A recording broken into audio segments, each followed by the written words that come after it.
First, discovering any signs of serious building problems such as a crack in the foundation, a tilting porch, crack in the plaster or stucco, moisture in the ceiling, buckling, sheetrock or siding, a leaky roof, a spongy floor, a leaky water heater, or termite activity. The purpose that this is in here is that the tenant buyer cannot come back toward the end of the agreement and say, hey, you know something, I'm not going to buy this property or exercise my right, or I'm not going to pay you the rent because of this problem. And obviously there's no reason why they shouldn't be, but this just prevents those issues that if they start making claims that you've had this problem all along, they've never brought it to your attention, then you're going to cover your butt. It's a CYA clause. Damage. Tenant buyer agrees to pay for repairs all damage which they or their guests have caused. Lockouts. Should tenant buyer lock themselves out of their dwelling, be unable to gain access through their own resources, they may call upon a professional locksmith or the landlord seller to let them in. In other cases, tenant buyer is responsible for payment of the charges and or damages involved incurred. Access. Tenant buyer shall be permitted access to the above dwelling by way of placing a lockbox and obtaining spare key to be placed inside lockbox for the purpose of showing property to prospective tenants and or assigns, contractors, partners, and the like. This clause, again, is entirely unnecessary, and I would delete it because, just like the tenant buyer inspection clause, because this is a clause only if you're doing a sandwich lease option. And we will discuss that.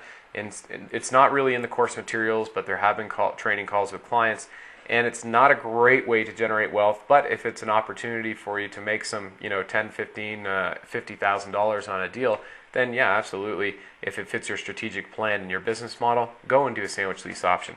I've included more in here so that you can remove it rather than me not including it and you have to find out about it later. So if you're going to take this to a tenant and a buyer of your own, absolutely remove number 8, it is not applicable. Peace and quiet. Tenant buyer is entitled to the quiet enjoyment of their dwelling, and their neighbors are entitled to the same.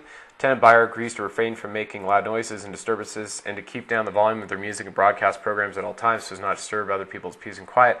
I would initial this as landlord seller and make sure that they initial this as the tenant buyer.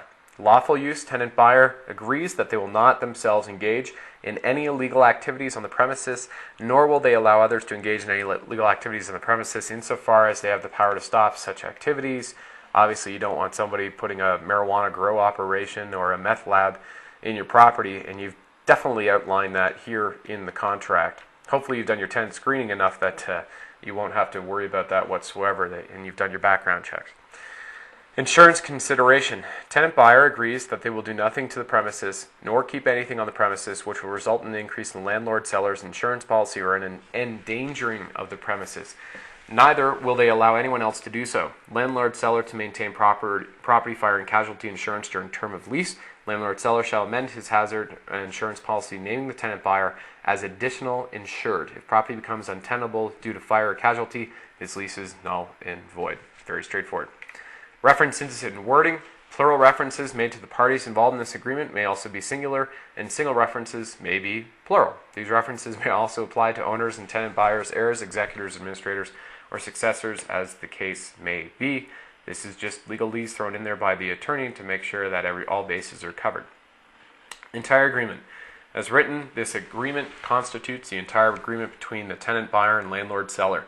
They have made no further promises of any kind to one another, nor have they reached any other understandings, either written or verbal. So basically what this clause is stating with this condition is that everything that's been agreed to, discussed, is here in this contract.